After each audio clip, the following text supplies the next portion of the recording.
오늘은 잃어버린 공주 아나스타샤에 대해서 이야기를 할 건데요. 일단 우리는 아나스타샤 공주에 대해서 이야기를 하기보다는 어떻게 해서 아나스타샤가 잃어버린 공주가 되었는지 이것을 먼저 알아야 하기 때문에 역사 공부를 합시다. 일단 역사 공부부터 시작을 할게요. 자, 러시아 제국으로 갑시다. 여러분들 아나스타샤 공주가 러시아 공주인 건 알고 계시죠? 러시아 제국으로 갈게요. 러시아 제국은요 300년 동안 로마노프 왕가가 통치를 하고 있었어요. 그런데 이 러시아는 다른 유럽 국가와 물리적으로도 멀리 떨어져 있었고 다른 나라와 전쟁도 하고 정치적으로 갈등도 있긴 했지만 일단 이 로마노프 왕실은 19세기 말까지도 절대 권력을 유지하고 있었습니다. 그러나 이 니콜라이 알렉산드로비치 로마노프, 즉 니콜라이 2세가 마지막을 화려하게 말아먹고 러시아 제국이 막을 내리게 됐는데요. 이 사람이 니콜라이 2세입니다. 참고로 이 니콜라이 2세는 영국의 조지 5세와 이종사촌간인데요. 얼굴이 너무 똑같이 생겨서 쌍둥이로 오해받을 정도였어요. 되게 닮았어요. 이 조지 5세의 어머니인 알렉산드라와 니콜라이 2세의 어머니인 다그마르가 자매지간이에요. 여기 왼쪽에 있는 여자가 영국의 여왕이고요. 여기 오른쪽에 있는 남자가 조지 5세고요. 여기 오른쪽에 있는 여자가 여기 왼쪽에 있는 니콜라이 2세의 어머니입니다. 그러니까 자매도 닮았는데 아들들이 외탁을 해서 어머니를 똑같이 닮은 거야. 그래서 엄마들도 닮고 아들들도 닮았어요. 신기하죠? 그래서 조지 5세의 결혼식 때 니콜라이 2세가 참석을 했는데 사람들이 전부 다 니콜라이 2세를 조지 5세로 착각해서 와, 결혼 축하해 신랑 이라고 조지 5세의 결혼 축하를 니콜라이 2세에게 했다고 합니다. 아무튼 이렇게 러시아 로마노프 왕조의 마지막 황제 니콜라이 2세는 상당히 온순한 성격이었다고 해요. 그래서 아버지로서 되게 좋은 아빠였는데 황제로서는 좀 유약하다라는 평가를 받고 있어요. 이 니콜라이 2세는 1894년부터 러시아를 통치를 했는데 이때 잘한 건 뭐냐면 경제가 급성장했어요. 산업을 성장시켰다는 거고 잘못한 점은 경제적으로 성장을 했음에도 불구하고 다른 사회적 조건들을 모두 기존 체제에 맞춰서 유지하고 있었다는 거예요. 그러다 보니까 부르주아나 노동자 계급들은 경제적으로 성장을 했는데 정치적으로는 소외가 된 상태였어. 절대 왕권이었으니까 딱히 시민들이 뭘 할 수 있는 게 없는 거예요. 그냥 계속해서 대를 내려오는 그냥 왕가가 권력을 잡고 있는 형태였으니까. 그래서 이 국민들은 자연스럽게 자유주의를 원하기 시작했고 1904년 2월에 우리 한국의 지배권을 두고 일본과 싸운 러일 전쟁이 있었죠. 이 러일 전쟁에서 패배했는데 이때를 빌미로 반정부 여론이 형성되기 시작했습니다. 사람들은 이때까지만 해도 이 차르를 믿었어. 차르는 이제 러시아의 황제를 차르라고 불러요. 그래서 여러분들 수소 폭탄 짜르 bom바 아시죠? 차르 bom바의 앞에 차르가 바로 황제고요. 뒤에 bom바가 이제 폭탄. 그래서 황제 폭탄이란 뜻입니다. 차르 bom바.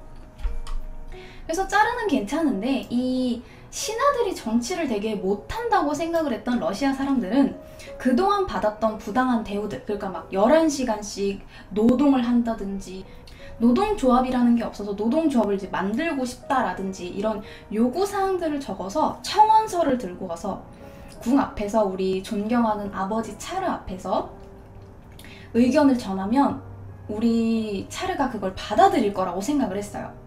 그래서 시민들은 이 차르에게 미리 우리는 앞으로 겨울궁전 앞에 가서 행진을 할 거고 우리는 청원을 받아주기를 원한다. 우린 이렇게 호소할 거다 라는 이야기를 미리 전했어. 그렇게 1905년 1월 9일 일요일 러시아 상트페테르부르크에서 14만 명의 시민이 모여서 시위를 합니다. 그런데 이들을 기다리고 있었던 건 차르가 아니라 경찰과 군대였고, 평화롭게 시위를 하던 군중들에게 경찰은 발포하기 시작합니다. 유혈 진압을 한 거죠. 노동자들에게 발포를 한 뒤에 사태가 궁금해서 모인 학생들, 격분한 사람들, 구경꾼들이 모였는데 그 구경꾼들까지도 발포를 함으로써 수천 명의 부상자와 600명가량의 사망자를 내게 됩니다. 이 사건으로 인해서 그동안 축적이 되어 왔던 사회적 갈등들이 폭발을 했고, 동시에 신성하고 공정했던 차르에 대한 국민들의 신망이 바닥을 치게 됩니다. 이 사건을 피해 일요일이라고 부르는데, 이 사건 때문에 이제 러시아 혁명의 도화선이 된 거죠. 사실 니콜라이 2세는요 궁전에 있지도 않았어요. 그냥 보고만 받았어. 노동자들을 선동하는 한 신부가 문제를 일으켰고, 이것은 적절하게 대처가 될 것입니다 라고 선고만 그냥 받고 보고받고 궁을 떠나 있는 상태였어요. 하지만 어쨌든 이 차르에 대한 믿음이 배신으로 돌아오고 부상자가 몇 천을 넘자 러시아 국민들은 분노하기 시작합니다. 노동자들은 시위와 파업을 계속했고, 학생들과 농민들은 소요 사태를 벌였습니다. 그리고 이게 지속되어 10월이 되자 전국적인 파업에 돌입했죠. 근데 이게 사실 늦은 감이 있어요. 왜냐하면 우리 루이 16세 처형했던 프랑스 혁명이 몇 년도에 일어났죠? 1789년.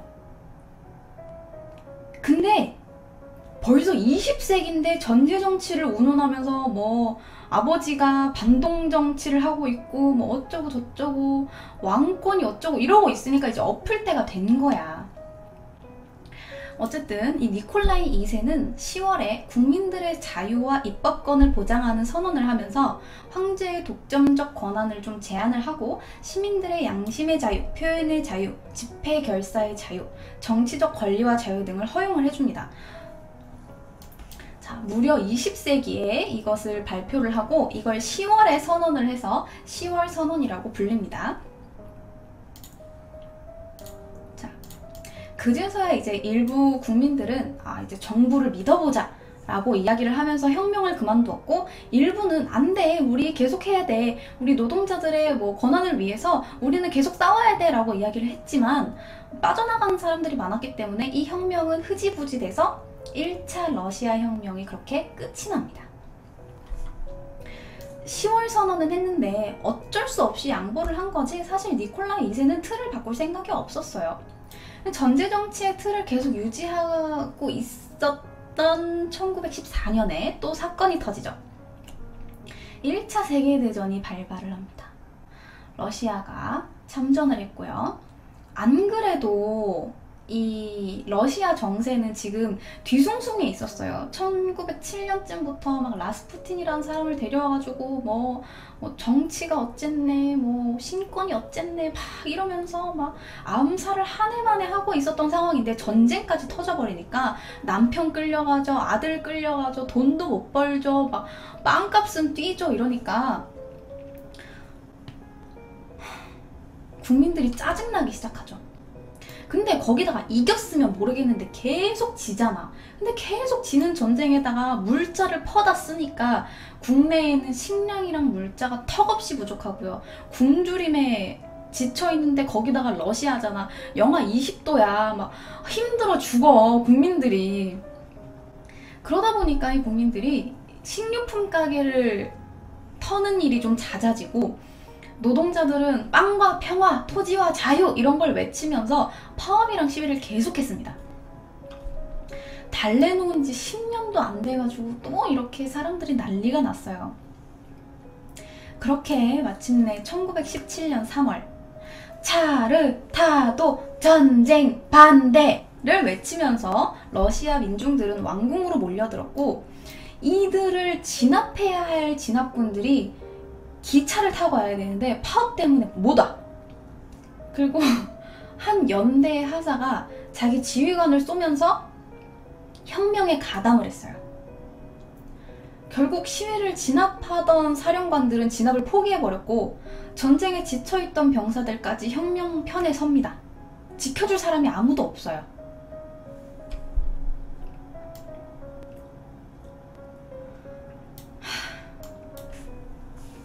니콜라이 2세는 쫓겨나다시피 내려옵니다. 동생 미하일한테 제위를 넘겼는데, 동생 미하일 역시 이 왕권을 거부를 하고 1917년 3월 3일 러시아 공화국 임시정부가 수립이 되고 300년 동안 지속되어 왔던 로마노프 왕조가 막을 내립니다. 정말 화려하게 말아먹었죠. 이것을 3월 혁명이라고도 하고 2월 혁명이라고도 하는데, 왜 이게 이렇게 한 달이나 차이가 나냐면, 당시 러시아가 사용하던 달력은 율리우스력이고요. 지금 우리가 아는 건 그레고리우스력이기 때문에 달력에서 좀 차이가 나요. 이 혁명이 끝나고 이제 망명에서 돌아온 레닌이, 여러분 레닌 아시죠? 이 레닌이 여기서 등장합니다. 레닌이 임시정부를 비난을 하면서 민중들에게 소비에트의 권력이 돌아가야 되고 전쟁을 즉각 중단을 해야 된다라고 주장을 했으며, 이 레닌의 지도하에 세계 최초 사회주의 혁명인 11월 혁명으로 임시정부까지 무너지게 되고요. 결국 사회주의 국가인 소비에트 사회주의 연방공화국 소련이 탄생하게 됩니다. 러시아는 대충 그렇게 덮고요. 러시아에게는 나중에 할 수 있으면 합시다.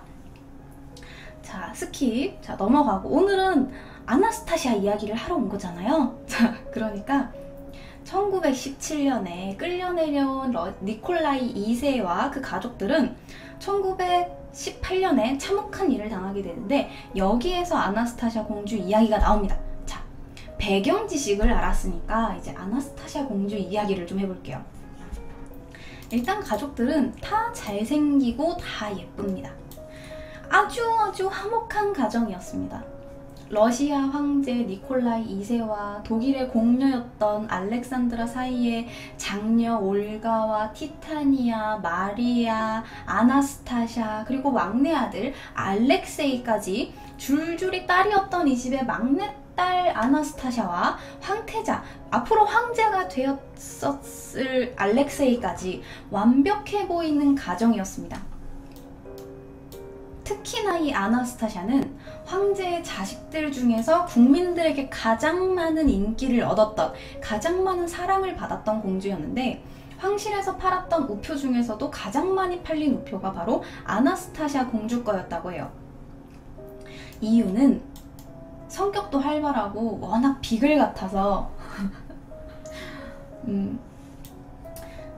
친구들 역시 아나스타샤를 발랄하고 거치며 짓궂은 소녀라고 표현을 할 정도였고요.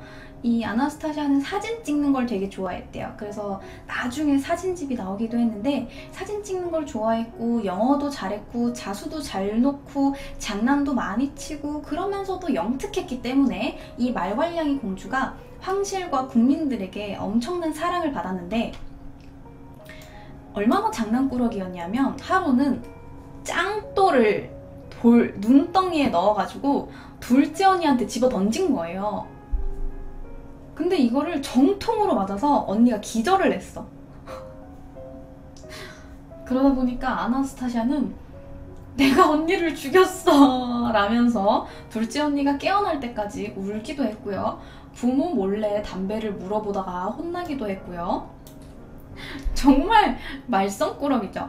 하지만 그럼에도 본인도 등 근육이 약해서 자주 마사지를 받았어야 됐고, 무지외반증도 있었고, 일단 몸 자체가 좋지 않았어요. 그럼에도 불구하고 동생이, 하나밖에 없는 남동생이 혈우병을 앓고 있었단 말이에요. 근데 이 혈우병을 앓는 남동생을 정말 잘 보살펴줄 정도로 착한 아이였어요. 근데 이 독일 왕가에 내려오는 유전병인 혈우병 때문에 사건이 하나 터지는데요. 혈우병은 일단 피가 나면 그게 멈추지 않는 거예요. 지혈이 되지 않는 병이에요. 지혈이 되지 않아서 그 주위가 막 붓고 막 난리가 납니다. 그래서 피 한 번 나면 되게 힘든 병이에요. 근데 이 병을 알았는데 어느 시골에서 성자라는 사람이 여기를 찾아와요. 이름은 라스푸틴이에요. 이 혈우병을 고치기 위해서 황후였던 알렉산드라가 라스푸틴을 데려왔어요. 그래서 우리 아들을 좀 살려주세요 라고 이야기를 했는데 정말로 아들을 위해서 기도를 하니까 혈우병이 괜찮아졌어요. 세상에나. 헉! 대박이잖아. 아니 불치병을 어떻게 고쳐요? 그래서 이 왕가 사람들은 라스푸틴을 성자라고 생각을 하고 깍듯이 모십니다. 절대적으로 신임을 해서 모든 문제를 라스푸틴한테 물어봐요. 라스푸틴한테 물어보고 상의하고 이건 어떻게 할까요? 연설문을 어떻게 쓸... 이건 아니고 연설문 아니고 자 이걸 어떻게 할까요? 이번에 종교 문제가 들어왔는데 이걸 어떻게 할까요? 막 그런 문제를 전부 다 라스푸틴하고 상의를 하는 거예요. 그러다 보니까 나라를 그냥 막 자기 손 위에 올려놓고 막 쥐락펴락 하는 거예요, 이 사람이. 막 뭘 물어보면 내가 어제 꿈에서 계시를 받았는데 말이에요 이러면서 이 사람이 막 다 결정을 하는 거야. 막 우주의 기운이 나한테 오고 막 내가 꿈에서 계시를 받았는데 말이에요 이러면서 막강한 권력을 쥐게 됩니다. 궁에서는 아주 깍듯하게 아주 점잖게 행동을 했는데 점잖게 행동을 하면서도 공주들이 잘 때 잠옷을 이렇게 입잖아요. 그러면 꼭 잠옷 입고 잘 때 나타나가지고 문을 벌컥 열고 아유 우리 공주님들 잘 자요 하면서 안고 밖에 나와가지고는 귀부인들한테 가가지고 육체 속죄를 해야 합니다. 기도합시다. 이러면서 성추행을 하는 거야. 남들은 근데 이 사람이 다 나쁜 걸 알고 있었어. 남들은 이 라스푸틴이 못돼 처먹은 사람이라는 걸 다 알고 있었는데 황가 사람들만 이걸 몰랐어. 황실 사람들은 무조건 그냥 우리 라스푸틴, 우리 성자님 이러고 있었던 거예요. 그러다 보니까 이 황실 측근들이 라스푸틴을 조용히 없애버리자라고 하면서 암살 기도를 합니다. 근데 암살을 시도를 하는데 청산가리를 치사량의 4배를 탄 포도주에다가 음식에다가 이렇게 준 거야, 라스푸틴한테. 우리 파티를 할 건데 이거 좀 드시죠? 라고 하면서 준 거예요. 근데 라스푸틴이 이걸 안 먹다가 한번 이렇게 쫙 술을 마십니다. 오! 맛이 좋구나! 하면서 분명 바로 죽어야 되는데 치사량이 4배를 탔는데 바로 죽어야 되는데 안 죽어! 술 마시고 노래하고 춤을 막 이 2시간 동안 추는 거야. 막 뭐지? 왜 안 죽지? 이상한데?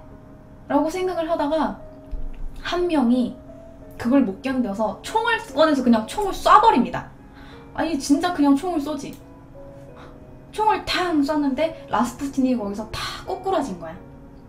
그래서 야 죽었다 야 시체 치워 이러면서 야 다 내려와 이러면서 시체를 탁 치우려고 다가갔는데 라스푸틴이 이렇게 있다가 벌떡 일어서더니 문 밖으로 막 가는 거예요. 어머나 세상에. 그래서 공모자들이 총을 더 쏘고 쓰러진 라스푸틴의 손을 밧줄을 묶어가지고 옆에 있던 강가에 얼음을 막 깨가지고 거기다 던져버립니다. 사흘 뒤에 그의 시체가 발견이 됐는데요. 묶여있었던 손은 이미 풀려 있었고요. 폐에는 물이 가득 차 있었다고 합니다. 그러니까 사인은요 익사예요. 독살도 아니고 총살도 아니고 익사예요. 신기하죠? 자, 어쨌든 요 또 형제들은, 로마노프 왕가의 형제들은 아주 우애가 좋아서 올가, 마리아, 티타니아, 아나스타샤 요 네 글자를 따서, 앞 글자를 따서 OTMA라는 서명을 만들어서 각자 자기 서명에다가 다 OTMA를 썼대요. 그 정도로 되게 사이가 좋았어요. 하지만 이 행복했던 왕가를 니콜라이 2세가 말아먹고요. 황가는 유폐되고 망명생활을 하게 되는데 얼마나 힘들었냐면 침실 문도 못 잠그고요. 도망갈까봐 욕실까지 병사들이 따라올 정도였어요. 나중에는 아예 삭발까지 했습니다. 자, 그렇게 힘겨운 망명 생활을 하던 어느 날 1918년 예카테린부르크에 감금이 되어 있다가 7월 17일 새벽 혁명군이 야 다른 곳으로 이송할 거야, 야 빨리빨리 일어나 움직여 라고 이야기를 해서 황제 일가랑 애완견, 의사, 요리사, 하인들 전부 다 지하로 모이게 합니다. 지하로 모이게 하고 모두가 지하에 일렬로 모이자 혁명군들은 처형 명령서를 읽기 시작합니다. 자, 이렇게 해서 로마노프 황가 일가에 처형을 명령한다. 그러자 니콜라이 2세가 이해가 안 된다면서 뭐야? 뭐라는 거야? 라고 얘기를 하면서 가족들을 탁 돌아보는데 그때 이 군인들이 총을 난사하기 시작합니다. 니콜라이 2세는 가슴과 등에 총을 맞고 즉사했고요. 황후 역시 머리에 총을 맞아서 즉사했고 도망가려던 사람, 하녀 모두에게 총을 난사했고 티타니아랑 올가가 머리에 총을 맞았고요. 알렉세이 역시 처음에는 살아남았는데 곧 머리에 총알 2발을 맞고 사망했습니다. 부상을 입고도 아직 죽지 않은 사람은 마리아와 아나스타샤예요. 어떻게 살았을까요? 그 총알이 빗발치는 그곳에서 도대체 어떻게 살았을까요? 도망칠 때 옷 안에 다이아몬드 같은 보석을 막 갖고 있었던 거예요. 그래서 그 성능이 좋지 않았던 총을 다 막아준 거야, 보석이. 그래서 돈이 많아야 돼. 여러분들. 물론 지금은 택도 없죠. 자, 이 사진이 이제 처형당할 당시 방 사진이에요. 얼마나 처참했는지 아시겠죠? 아무튼 몸 안에 보석을 갖고 있어서 총을 맞고 바로 죽지 않았고 오히려 총을 쏜 사람한테 탄환이 오히려 튀어올 정도였대요. 보석이. 그렇게 좋습니다. 자, 탄환 연기 때문에 앞이 잘 보이지 않았고 지하라서 채광 상태가 좋지 않았기 때문에 죽었는지 살았는지 확인이 어려워서 그냥 다 죽었다라고 생각을 하고 시신을 들어 나르려는데 아나스타샤가 일어나서 비명을 질렀다고 합니다. 그때 비명을 들은 한 병사가 라이플 개머리판으로 아나스타샤 머리를 때려 죽였고 황실 사람들은 가솔린과 황산을 부어줘서 태워졌습니다. 그런데 황족들이 이 로마노프 황족 가족들이 죽은 다음에 루머가 돌기 시작했어요. 아나스타샤 공주만 시신이 나오지 않았다. 아나스타샤 공주는 어딘가에 살아있을 것이다. 라는 이야기가 돌기 시작했어요. 그렇게 로마노프 왕가가 사라지고 2년 뒤인 1920년 2월 베를린 한 다리에서 20대의 여성이 자살 시도를 합니다. 그렇게 세기의 미스테리 사건, 러시아 황녀 아나스타샤 미스테리 사건이 시작이 됩니다. 밤 10시 황폐화되었던 베를린 다리에서 자살 시도를 했던 여인은 지나가던 사람이 발견해서 아주 운 좋게 병원에 도착을 했고요. 살 수 있었습니다. 하지만 병원에서 치료를 받으면서 자기 이름이 뭔지, 직업이 뭔지, 왜 자살 시도를 했는지에 대해서 말을 하지 않았어요. 그 여자는 이렇게 생겼습니다. 딱히 자살 시도를 할 만한 이유도 없어 보였기 때문에 정신 이상으로 자살 시도를 했는가 보다 라고 하고 정신병원으로 보내졌습니다. 하지만 정신병원에서도 입을 열지 않아요. 2년 넘게 아무런 말도 하지 않습니다. 근데 환자들 사이에서 소문이 돌아요. 우리 병원에 아나스타샤가 있다더라 라는. 그러자 그때가 되니까 이 여자가 입을 엽니다. 사실 내가 러시아에 잃어버린 황녀 아나스타샤입니다 라고. 1918년 당시 구타를 당해서 실신했는데 한 병사가 자기를 구해줬고 그 병사와 함께 도망쳐서 루마니아에 살다가 그 병사가 사망하면서 혼자가 되었다. 내가 그의 아이를 가지고 있어서 출산을 했는데 너무 힘이 들어서 고아원에 맡기고 베를린에 도착했다. 근데 이 사람이 황녀잖아요. 그러다 보니까 사촌도 다들 황족이잖아. 그래서 사촌인 아이렌이 사는 궁전에 도착을 했는데 아무도 나를 알아보지 못할 것 같아서 너무 힘이 들어서 자살 시도를 했다라고 밝힙니다. 너무나 충격적인 사실이 밝혀지자 매스컴에서 주목을 하기 시작하죠. 열광합니다. 아나스타샤라는 이름이 부활이라는 뜻을 가졌기 때문에 정말 거짓말처럼 부활해서 온 거다라는 이야기가 사람들 사이에 돌았어요.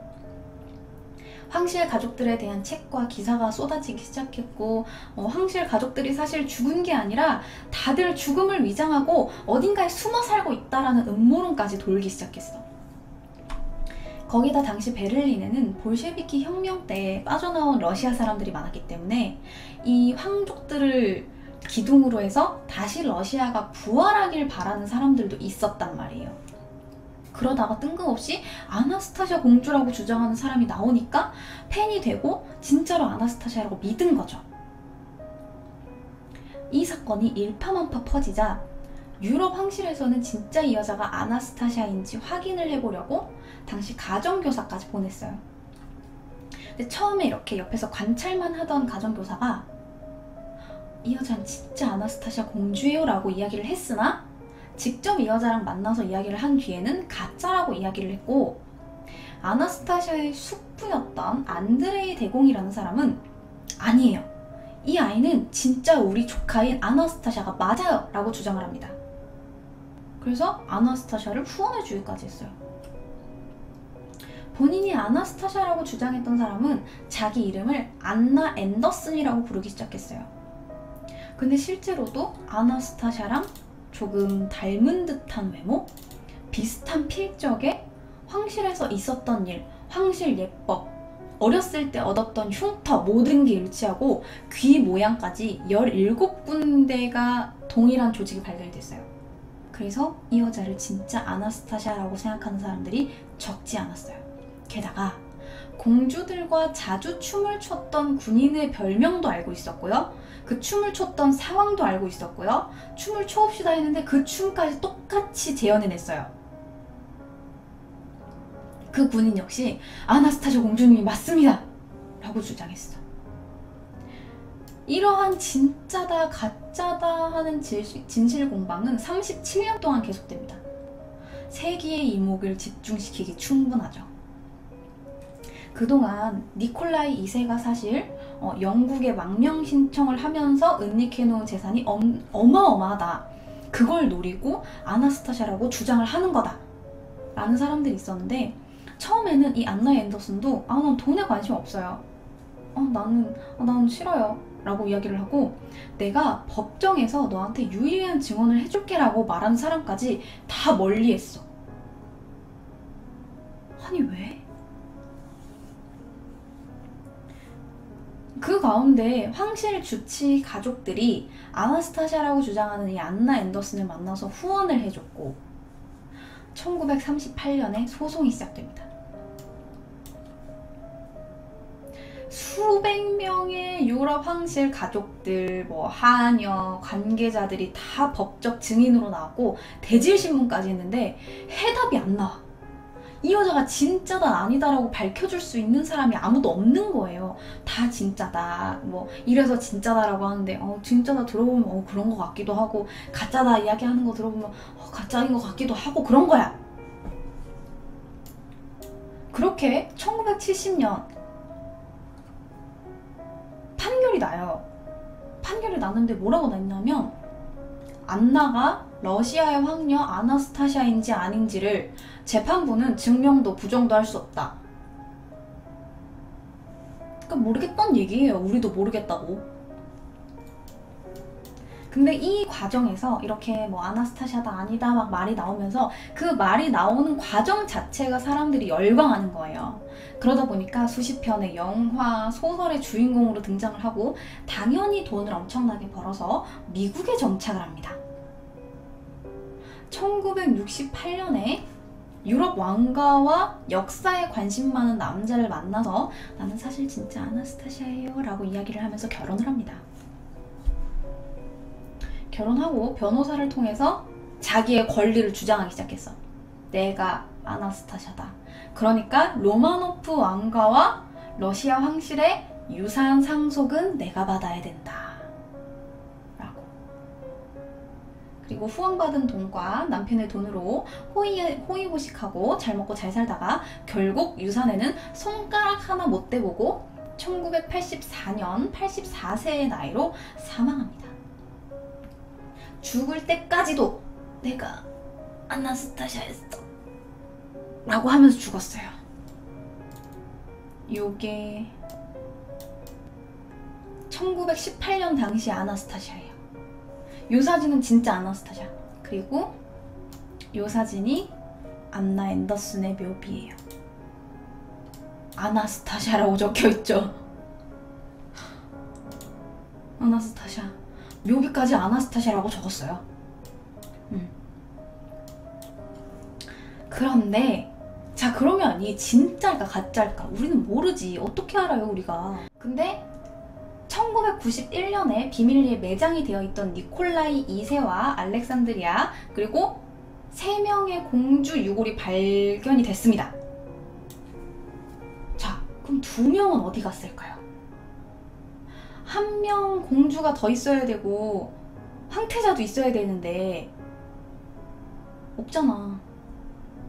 그러니까 시간이 지날수록 이 안나 앤더슨이 죽었기 때문에 더 난리가 난 거야. 그렇게 1997년에 우리가 알고 있는 디즈니 만화영화 아나스타샤가 개봉을 합니다. 그러나 1907년에 다른 공주와 알렉세이 황태자의 유골까지 발굴이 완료가 됐습니다.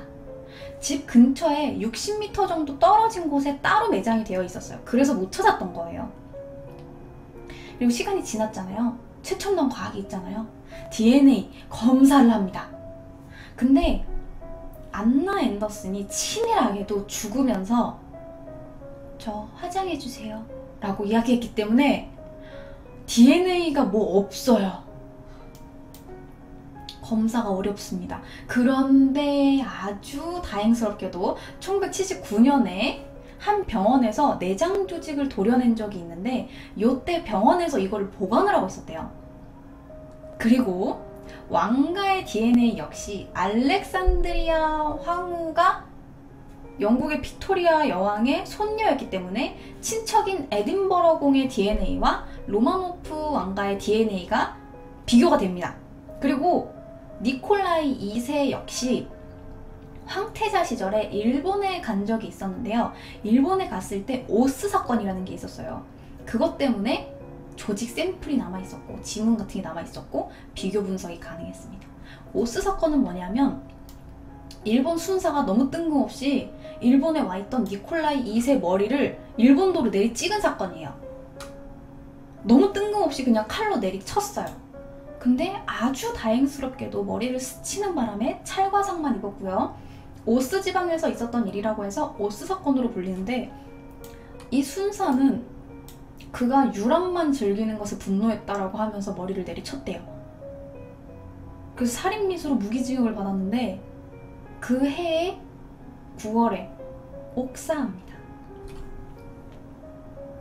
근데 이 사건이 워낙 말이 많아서 그 현에서 이 범인의 이름이 쓰다 산조거든요. 그래서 쓰다라는 성을 가진 사람들은 성을 바꾸기 시작했고 산조라는 이름은 앞으로 태어나는 아이 이름으로 절대 붙이지 말자라는 이야기가 있을 정도로 이게 말이 많았고요. 또 약간 군인들한테 위문 편지 보내듯이 니콜라이 2세한테 막 일본인들이 편지를 쓰는 거예요. 미안하다. 우리 일본인이 그러려고 그런 게 아닌데 정신 이상자 때문에 그렇게 됐다 라고 하면서 편지를 10,000통을 썼답니다. 어쨌든 이로써 일가족 모두 처형됐다라는 것이 밝혀졌고요. 사라진 황녀 같은 건 애초에 있지도 않았습니다. 안나 앤더슨의 본명은요, 프란치스카 스찬츠코브스카입니다. 요 사람은요, 러시아 왕가와는 정말 요만큼도 관련이 없는 사람이에요. 정말 요만큼도 관련이 없는데 어떻게 그렇게 황실 예법을 알고 뭐 춤을 알고 군인을 알고 그랬는지는 알 수가 없어요. 그래서 이게 단독으로 저질러진 게 아니다라는 말도 있는데, 어쨌든 이 여자는 아나스타샤가 아니에요. 공장 노동자입니다. 근데 아직도 이 안나 앤더슨이 진짜 아나스타샤라고 믿는 사람들이 있어요. 그 사람들은 유전자 검사 결과가 조작됐다고 믿고요. 사실은 아나스타샤가 진짜 있었다고 믿어요. 하지만 이 안나 앤더슨의 직계 가족과 DNA가 일치했기 때문에 전혀 아나스타샤와는 관련이 없는 여자였습니다. 하지만 귀 모양, 뭐 왕실 예법, 춤, 흉터 이런 거는 미스테리야. 아직도 몰라요. 왜 어떻게 그렇게 잘하는지는 몰라요. 이거는 누가 가르쳤는지는 알 수가 없어요. 뭐 정부에서 가르쳤는지, 뭐 러시아에서 그랬는지, 뭐 폴란드에서 그랬는지, 어디서 그랬는지는 알 수가 없어. 단독 범행일 수도 있고요. 하지만 이 여자는 아나스타샤와 전혀 관련이 없는 사람이었던 거. 아직도 이런 걸 믿으시면 안 돼요. 이거는 개뻥이에요. 10년 전에 밝혀졌음에도 불구하고 아직도 이걸 미스테리라고 믿는 분들이 있어요. 그래서 오늘 이 컨텐츠를 만들어 보았습니다. 자살 시도부터 의도된 게 아니었을까요? 그랬을 수 있어요. 또 워낙 러시아 사람들이 이 황실 일족이 다 죽은 거에 대해서 되게 안타깝게 생각을 했기 때문에 사람들이 더 믿고 싶었던 걸지도 몰라요. 자, 그러면 오늘 컨텐츠 여기까지 하도록 하겠습니다. 수고하셨습니다.